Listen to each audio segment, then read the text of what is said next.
Salat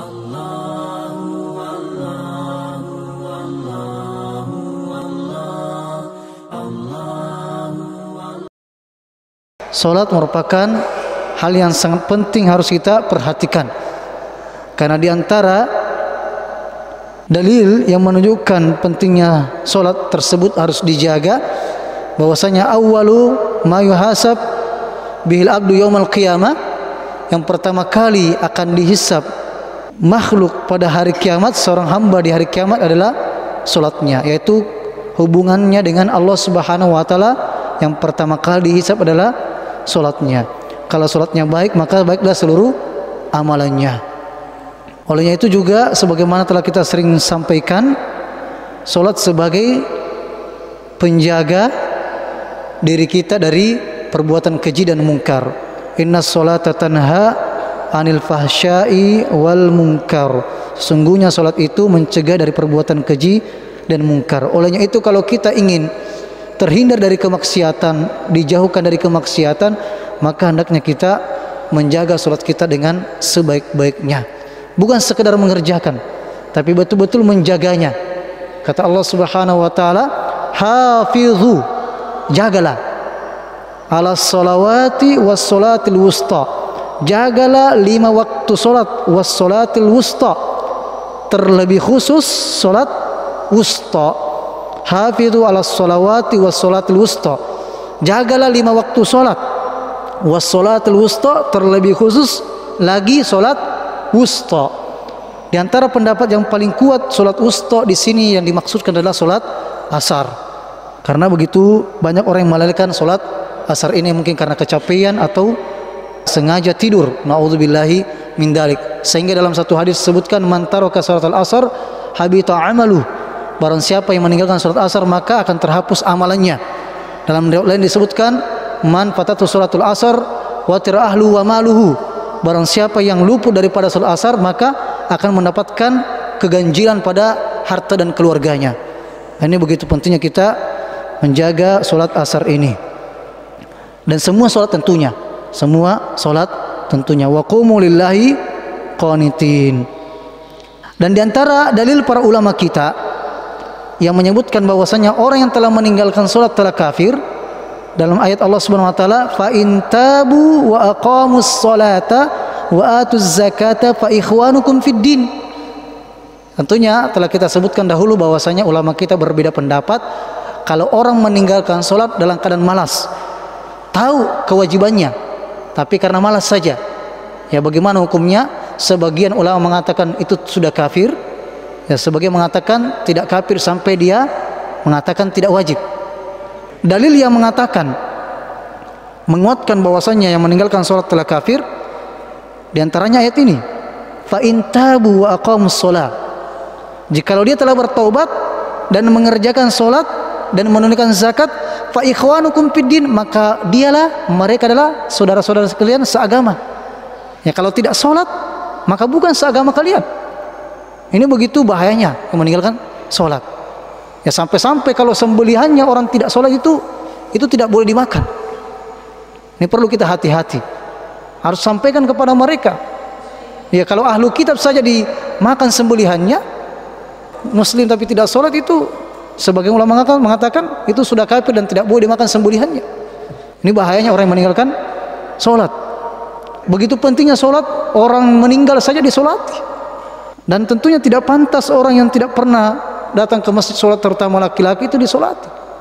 Nanti mau disolati, naudzubillahi min dzalik, semoga Allah SWT memberikan hidayah ketika disolatkan. Nanti datang ke masjid ketika sudah meninggal. Waliyadzubillah. Ya ketika hidupnya tidak pernah ke masjid, jarang ke masjid, malas ke masjid.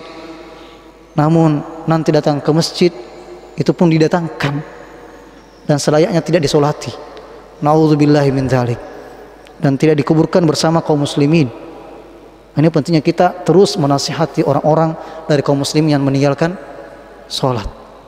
Dan kalau dia, ini konsekuensinya kalau orang laki-laki tidak salat dan dia adalah seorang beristri, maka harus dipisahkan dari istrinya. Kalau kita mengambil pendapat para ulama yang mengatakan orang sudah meninggalkan salat sudah kafir, maka harus dipisahkan dari istrinya, tidak boleh. sebagaimana Rasulullah SAW memisahkan anaknya Zainab dari suaminya. Ya, ketika ayat turun untuk memisahkan antara orang musyrik dan orang mukminah, karena suaminya Zainab ini masih musyrik, maka Nabi SAW memisahkan Zainab ini dari suaminya Zainab. Ini bahayanya. Hanya perlu kita betul-betul wanti-wanti orang yang meninggalkan sholat ini. Ya, kalau ada buku dulu yang tertulis apa yang menghalangimu untuk berhijab, maka bagus kalau kita tulis ya apa yang menghalangimu sholat. Itu sangat memang Allah Subhanahu wa taala sudah menyebutkan wa innaha lakabirah, sholat itu sangat berat, kecuali orang-orang yang khusyuk, yang betul-betul alladzina yadhunnuna annahum mulaqu rabbihim, yang itu orang-orang yang yakin akan bertemu dengan Tuhannya. Maka kalau kita lihat 24 jam ini, kalau dikira-kirakan waktunya dalam sehari semalam cuma 5 waktu, satu waktu mungkin cuma 5 menit atau 10 menit, kali 5, 50 menit saja. 24 jam kita dikasih waktu, sisanya untuk apa itu? Ini betul-betul sesuatu yang a'udzubillahi min dzalik. Kita bersyukur tentunya kepada Allah Subhanahu wa taala, Allah memberi hidayah kepada kita, semoga kita istiqomah dengannya, dan tentunya kita berusaha mengajak mereka, yang mewanti-wanti mereka begitu pentingnya salat untuk dijaga. Dan al-ahdu dalam hadis disebutkan pembeda kita dengan orang kafir adalah salat. Ini jelas dari hadis Nabi sallallahu alaihi wasallam. Jadi tidak ada alasan meninggalkan salat sampai kita sakit bagaimanapun, selama masih berakal. Bagaimanapun keadaan kita, tidak ada yang menuntun kita untuk wudu, kita masih bernajis dan khawatir keluar waktu salat, maka kita salat sebagaimana keadaan kita. Itu begitu pentingnya salat ini. Semoga Allah SWT mengistiqomahkan kita sampai kita menemui Allah Subhanahu wa taala. Di antara juga hadisnya tadi kami tegaskan lagi dalam hadis Nabi SAW, al-ahadul ladzi bainana wa bainahum as-shalah, faman taraka faqad kafar. Perjanjian kami, pembeda kita dengan mereka adalah salat. Maka barang siapa yang meninggalkan salat faqad kafar, maka dia telah kafir. Ini dalil-dalil yang menunjukkan, yang dikuatkan oleh para ulama kita, yang dijadikan dasar oleh ulama kita, bahwasanya yang meninggalkan salat maka dia telah kafir. Tapi sekali lagi ulama kita berbeda pendapat dalam masalah ini. Walaupun demikian, jangan sama sekali meremehkan masalah salat ini.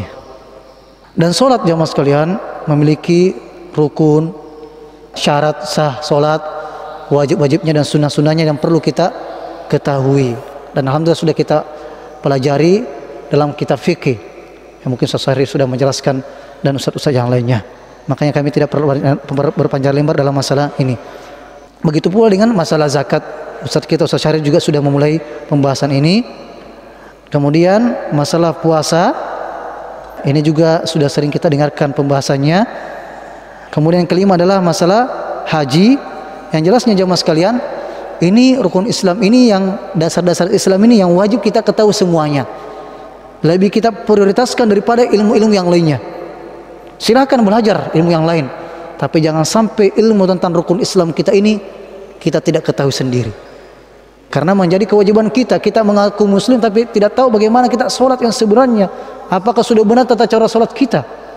Alhamdulillah di Masjid Al-Ikhlas juga sudah ada ta'lim tentang tambihat, peringatan-peringatan tentang tata cara sholat yang salah atau yang benar bagaimana. Itu setiap malam Rabu di Masjid Al-Ikhlas. Silakan datangi. Kalau Ustaz kita Ustaz Syadli di sini, beliau bahas di sana. Kita perlu belajar semua ini, jangan sampai selama ini ada kesalahan yang kita lakukan. Ya, kalau masalah-masalah bisnis saja kita telusuri apa kira-kira kesalahannya sehingga kita rugi, ini bangkrut. Padahal masalah dunia. Lalu kenapa itu masalah salat kita, masalah yang paling penting untuk kita akan bawa mati nanti ini, kemudian kita tidak terlalu pedulikan. Makanya harus menjadi prioritas kita. Dan akan menjadi pertanyaan dalam kubur nanti. Kenapa kau lakukan ini? Saya cuma melihat orang dulu melakukan, kemudian saya lakukan. Jangan sampai kita begitu. Na'udzubillahi min dzalik. Kenapa kau katakan begini?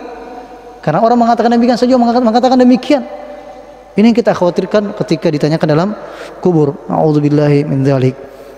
Semoga Allah SWT membimbing kita dan memberikan kebebasan dari ujian di alam kubur nanti. Ini tentang solat ya Mas, tentang apa? Rukun Islam, rukun Islam. Dan itu merupakan tingkatan yang pertama dalam Islam ini, yaitu Islam itu sendiri. Sekarang kita menuju kepada tingkatan Islam yang kedua, yaitu al-iman. Al-iman yaitu keimanan. Dan ini secara terperinci sudah kita pernah bahas juga. Olehnya itu poin-poin penting saja kami akan jelaskan. Jadi tingkatan yang kedua daripada Islam itu adalah iman. Tingkatan yang kedua adalah al-iman. Wa huwa bid'un wa sab'una syu'bah. Iman itu bercabang-cabang. Iman itu bercabang-cabang. Bid'un wa sab'una syu'bah. Lebih daripada 70 cabang. Jadi iman itu memiliki lebih daripada 70 cabang. Bukan cuma satu, tapi bercabang-cabang itu iman. Banyak cabangnya.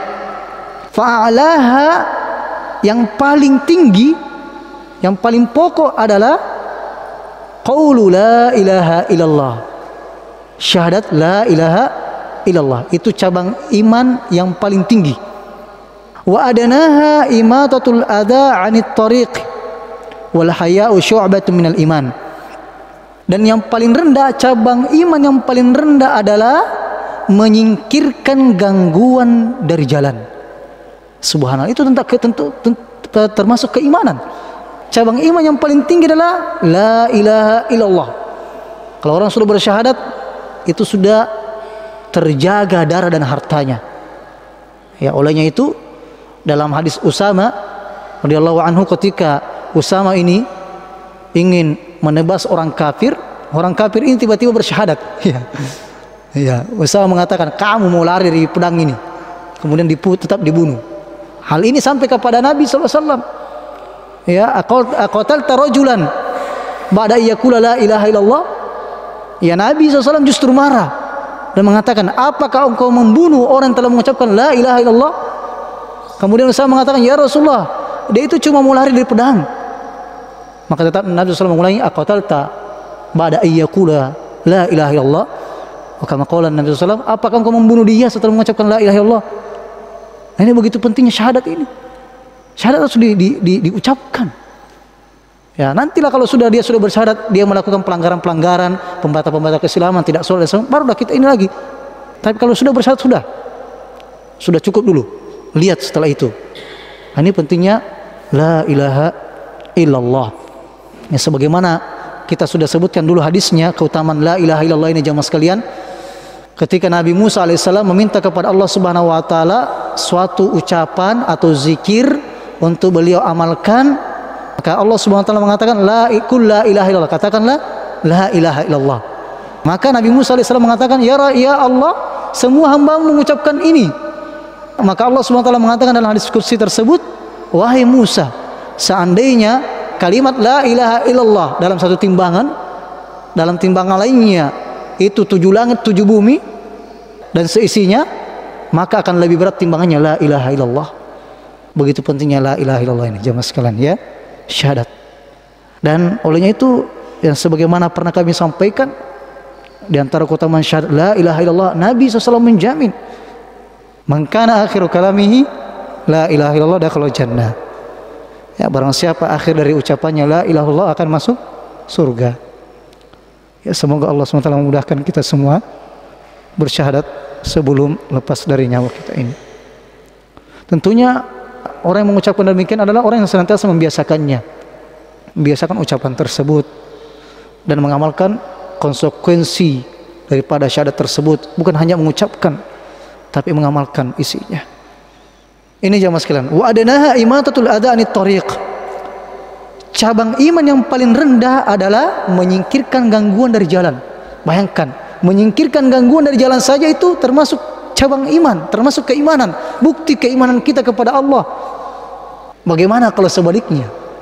Bikin gangguan di jalan, menyebabkan orang jatuh misalnya, buang sampah di jalan, pecah beling dan sebagainya, kita buang di jalan paku, itu sebaliknya ini. Jangan sampai dia jengkel sama kita, kita doakan naudzubillah min dzalik. Subhanallah.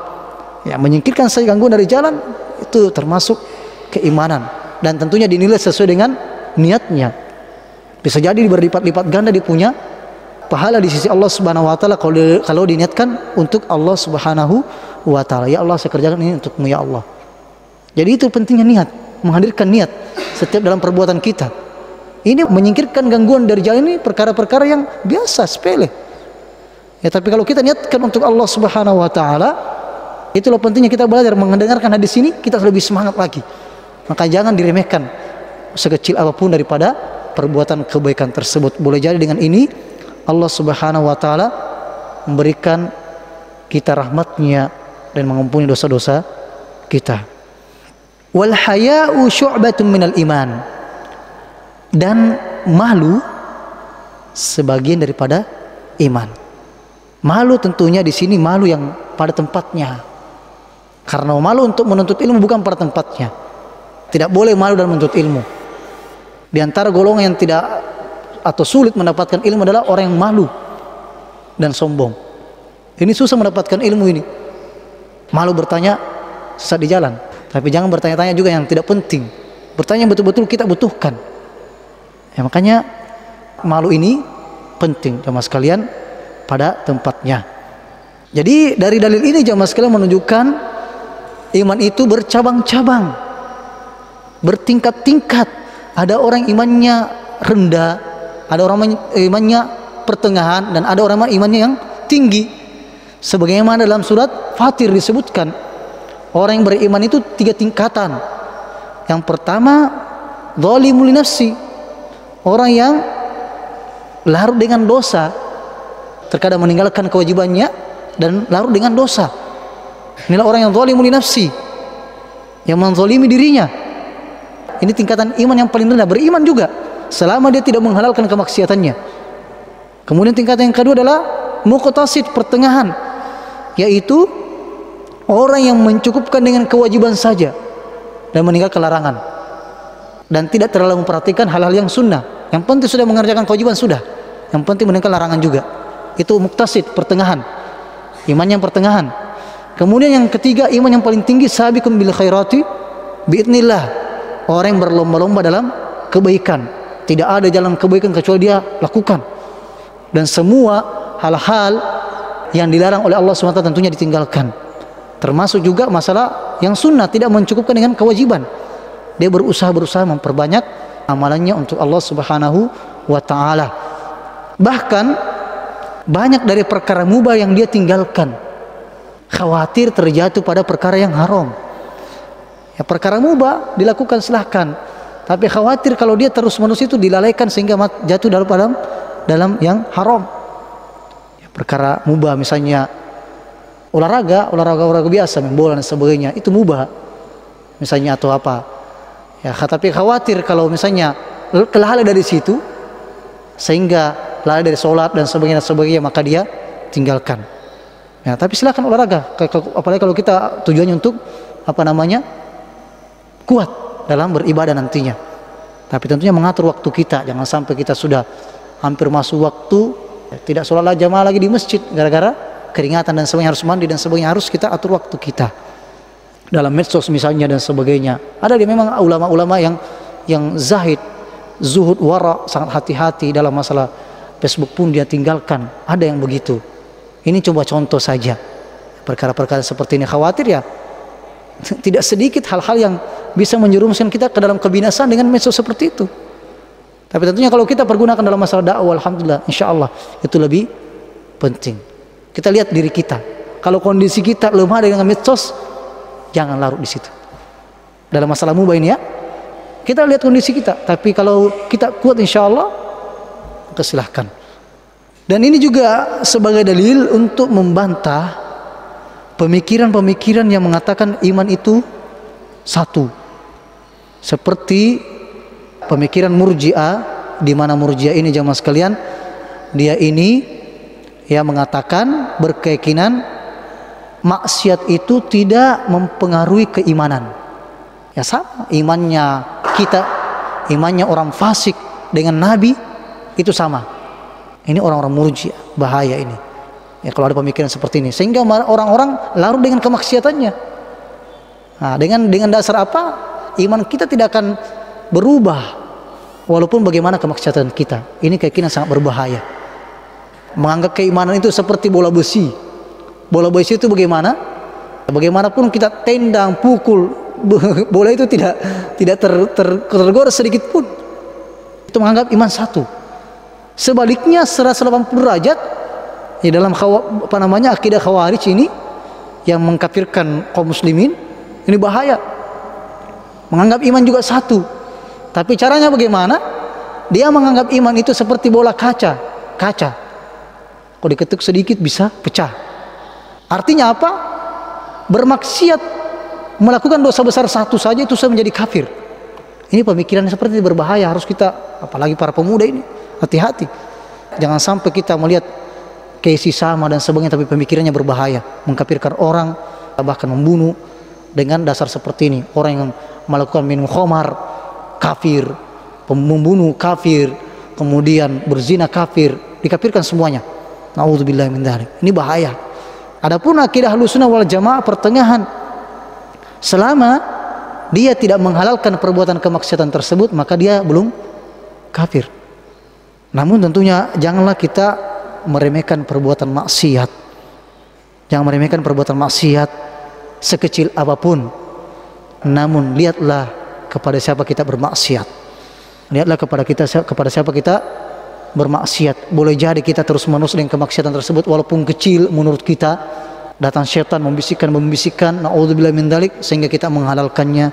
Waliyadzubillah. Ini sangat berbahaya. Ya, makanya Ahlussunnah wal Jamaah dalam pertengahan. Iman itu bercabang, bertambah dengan ketaatan, berkurang dengan kemaksiatan. Inilah tolak ukur kita, jamaah sekalian. Melihat kondisi keimanan kita, sebagaimana kita begitu perhatian dengan kesehatan tubuh kita, maka kita harus lebih perhatian lagi dengan kondisi keimanan kita. Lihat dalam seharian bagaimana keimanan kita, bertambahkah keimanan kita dengan ketaatan atau justru berkurang dengan kemaksiatan. Nauzubillah min dzalik. Ini yang senantiasa harus kita evaluasi. Lihat itu. Kalau kita saja pergi mengontrol bagaimana tekanan darah kita tinggi atau rendah, kita kontrol semua itu. Dalam masalah keimanan yang paling penting ini, tidak ada orang masuk neraka itu gara-gara tekanan darah, jantung dan semua, tidak ada. Perlu kita perhatikan masalah kesehatan, karena memang kita diperintahkan untuk itu, menjaga apa yang Allah titipkan kepada kita. Tapi lebih penting daripada itu, masalah keimanan kita ini. Harus kita betul-betul lihat kestabilannya, ini sudah stabil atau gimana ini. Kita evaluasi sebelum tidur, sebelum azan subuh kita perbanyak istighfar. Ya, semoga Allah SWT mengampuni kita. Ini yang harus kita kontrol, jemaah sekalian. Kita melihat bisnis kita, untung atau rugi hari ini. Masalah keimanan yang paling penting. Penting itu, tapi lebih penting masalah keimanan juga. Jangan sampai masalah keimanan kita tidak lihat. Karena inilah patokan kita, hubungan kita kepada Allah Subhanahu wa taala. Wa arkanuhu sittah. Iman itu memiliki 6 rukun, sebagaimana yang telah kita jelaskan pada pertemuan yang lalu ya, pada kitab yang lalu tentang rukun iman. Itu antu'mina billahi wa malaikatihi wa kutubihi wa rusulihi wal yawmil akhir wa tu'mina bil qadri khairihi wa syarrihi. Itu beriman kepada Allah, kepada malaikat, kitab-kitab Allah SWT, rasul-rasul Allah SWT, hari akhir, dan beriman kepada takdir Allah Subhanahu wa taala. Ini sudah kita menjelaskan panjang lebar dalam kitab Usul Iman. Dari sini jamaah sekalian, sebagaimana pernah kami jelaskan juga, kita mengetahui perbedaan Islam dengan iman. Islam itu kalau disebutkan kedua-duanya, Islam dengan iman, disebutkan dalam satu teks, hadis atau ayat, maka memiliki makna yang berbeda.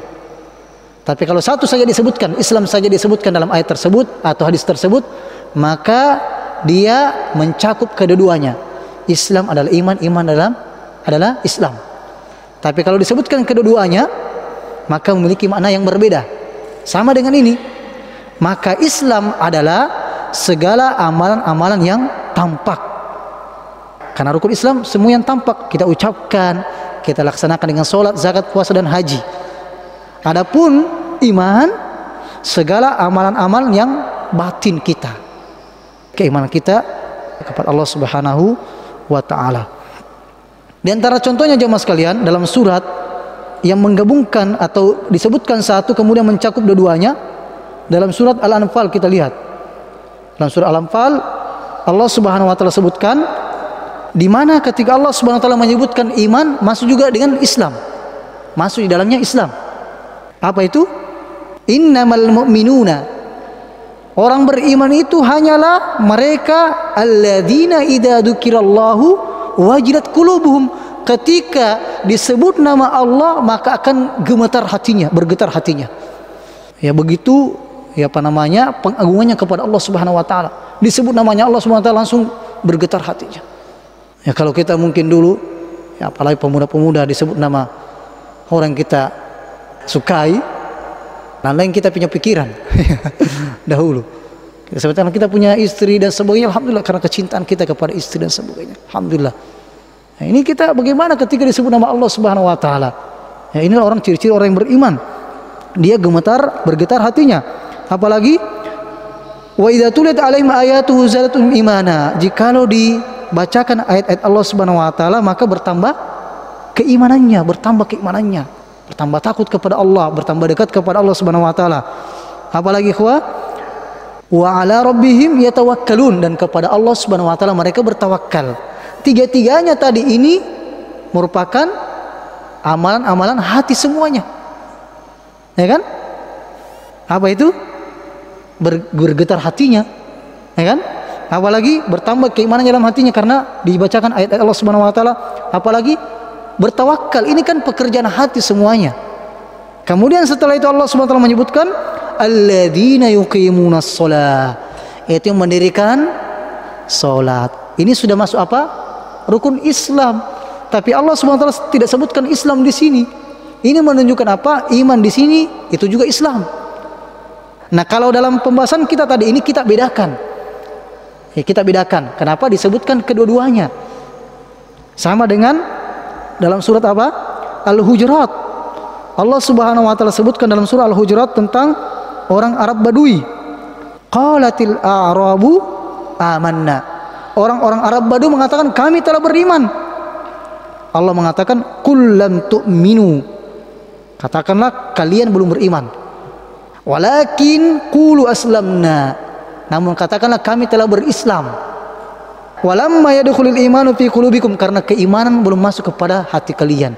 Ini menunjukkan keduanya, Islam disebutkan, iman disebutkan, sehingga maknanya berbeda. Tapi dalam surah Al-Anfal tadi cuma iman yang disebutkan, maka masuklah di situ Islam juga. Bisa dipahami ya? Kata iman dengan Islam ini. Dia kalau disebutkan satu saja maka dia saling mencakup. Tapi kalau disebutkan dua-duanya maka memiliki makna yang berbeda. Sebagaimana dalam hadis Jibril alaihissalam ketika Nabi SAW ditanya apa itu Islam, maka Nabi SAW menjawab rukun Islam yang 5. Ketika beliau SAW ditanya tentang apa itu iman, maka beliau SAW menjawab rukun iman yang 6 tersebut. Sekira ini jelas ya. Kemudian yang ketiga, jemaah sekalian, al-martabatus tsalitsah, tingkatan yang ketiga dari Islam ini, Islam kemudian iman kemudian ihsan. Tingkatan yang paling tinggi adalah ihsan. Apa tuh ihsan jemaah sekalian? An ta'budallaha ka'annaka tarahu. Engkau menyembah Allah Subhanahu wa taala seakan-akan engkau melihat Allah Subhanahu wa taala. Fa illam takun tarahu fa innahu yarauka. Jikalau engkau tidak mampu untuk itu, maka yakinlah Allah melihatmu.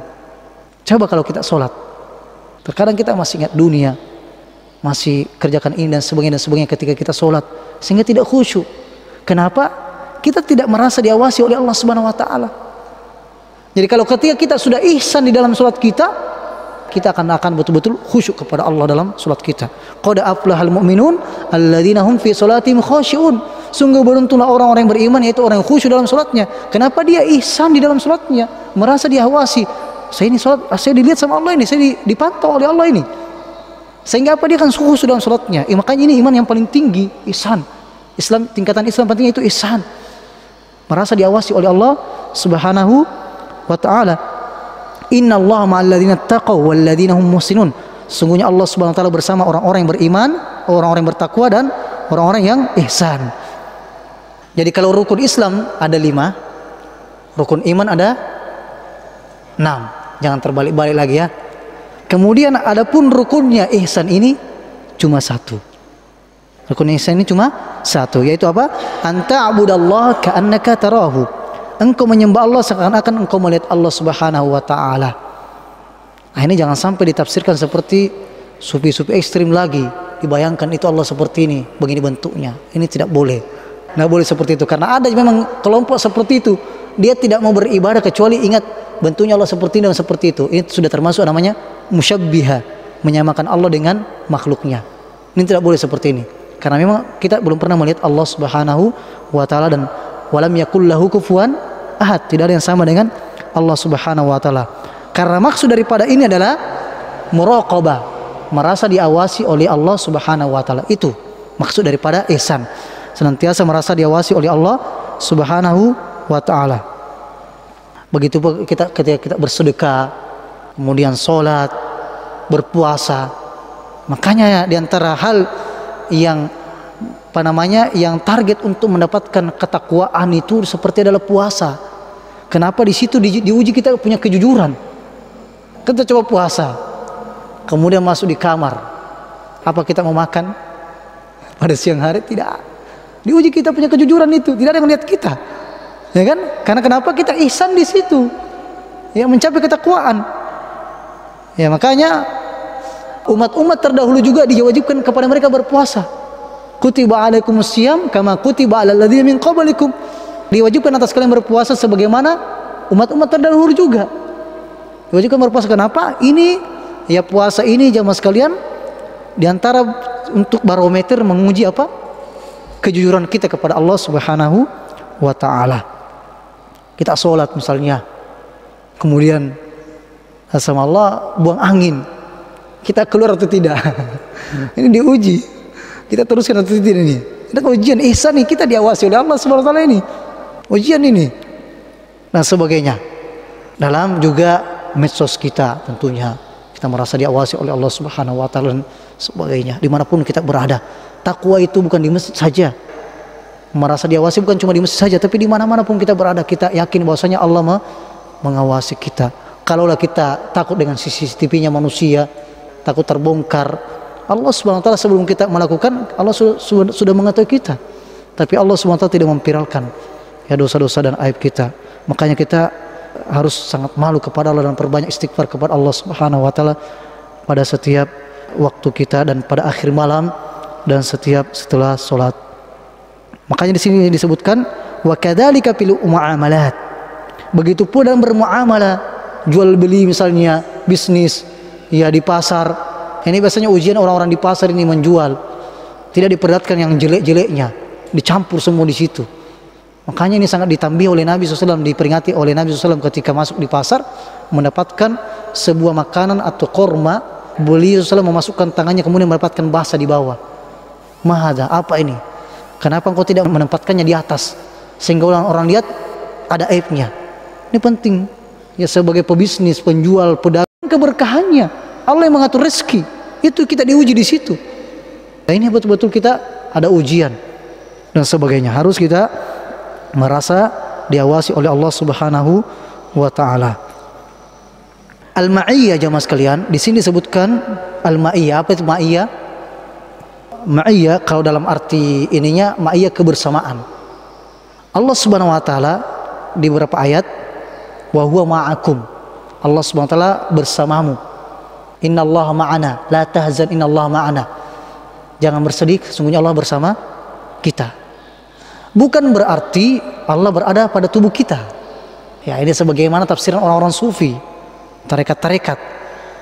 Ya, sehingga bisa menjadi kekufuran ini, mengatakan Allah sudah bersatu dengan saya. Hati-hati. Ya, tidak sedikit kita lihat di berita atau mungkin keluarga bahkan ada gila gara-gara pelajari tarekat-tarekat seperti itu. Ya, banyak yang gila seperti itu, dipasung dan sebagainya. Katanya sudah bersatu dengan Allah, semua yang dilihat adalah Allah. Ini hati-hati, jangan salah dalam masalah tarekat-tarekat. Tarekat Nabi SAW cuma satu, yaitu mengikuti sunnah Nabi SAW. Kalian harus pelajari dengan baik. Wa anna hadza siratal mustaqima. Ya, ketahuilah bahwasanya inilah jalanku yang lurus. Fattabi'u, maka ikutilah. Wala tattabi'us subul, jangan ikuti jalan-jalan yang lainnya. Lurus. Tarekat-tarekat jangan sama sekalian. Bahaya. Ini akan bisa yang menyebabkan kita menyimpang dari ajaran Allah Subhanahu wa taala. Al-ma'iyyah, kebersamaan kita dengan, maksudnya di sini adalah Allah membersama kita, maksudnya adalah Allah mengawasi kita. Allah mengawasi kita. Allah Subhanahu wa taala akan menolong kita. Innallaha ma'ana wa huwa ma'akum aina ma kuntum. Allah Subhanahu wa taala mengawasi kita dimanapun kita berada. Contoh kecil. Ini contoh kecil, bukan kita menyamakan Allah dengan makhluknya. Ini sebagai pendekatan makna saja, pemahaman. Biasa kita di jalan itu, anak-anak tanya, Abi, kenapa itu bulan selalu ikuti kita? Apakah bulan mengikuti kita? Tidak kan? Tidak. Tapi bisa dikatakan bulan selalu bersama kita. Padahal bulan di atas. Saya kita mengatakan, di depan mungkin saya bersamamu melalui doa. Ya, itu maksudnya. Itu bukan berarti Allah bersama kita dalam sisi seperti yang diyakini oleh orang Ittihadul hulul artinya bersatu. Bukan seperti yang dimaksudkan. Tapi Allah Subhanahu wa taala tetap berada di atas arsy-Nya. Namun pertolongan Allah, pengawasan Allah di mana-mana. Pengawasan Allah di mana-mana, ilmunya Allah di mana-mana pun berada. Ya kalaulah manusia saja punya kamera, tapi dia di tempatnya saja dia mengontrol. Ya kan? Kameranya CCTV-nya banyak. Itu kalau manusia saja. Lalu bagaimana dengan Allah? Tidak pernah kita lihat. Tentunya Allah SWT mengetahui semuanya. Tidak boleh disamakan dengan makhluknya. Sampai dedaunan yang jatuh saja itu, satu yang jatuh Allah sudah tahu kapan dia jatuh, bagaimana dia jatuh, baru berapa daun-daun di muka bumi ini, berapa makhluk Allah di muka bumi, semua Allah tahu.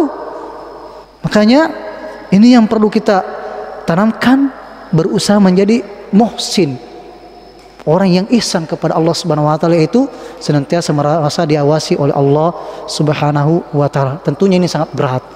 Namun kita berusaha ya agar kita mencapai tingkatan yang tinggi ini dan senantiasa mendapatkan penjagaan dari Allah Subhanahu wa taala. Demikian jemaah sekalian, semoga yang sedikit ini yang kami sampaikan bisa bermanfaat bagi kami pribadi sendiri dan kepada yang lainnya. Segala yang benarnya datang dari Allah Subhanahu wa taala, segala kesalahan datang dari pribadi kami sendiri dan waswas syaitan, dan tentunya karena kami adalah manusia yang tidak sempurna, dan mohon dimampunkan kepada Allah Subhanahu wa taala. Subhanakallahumma wa bihamdika asyhadu an la ilaha illa anta astaghfiruka wa atubu ilaik. Wa sallallahu ala nabi Muhammad walhamdulillahirabbil alamin. Assalamualaikum warahmatullahi wabarakatuh.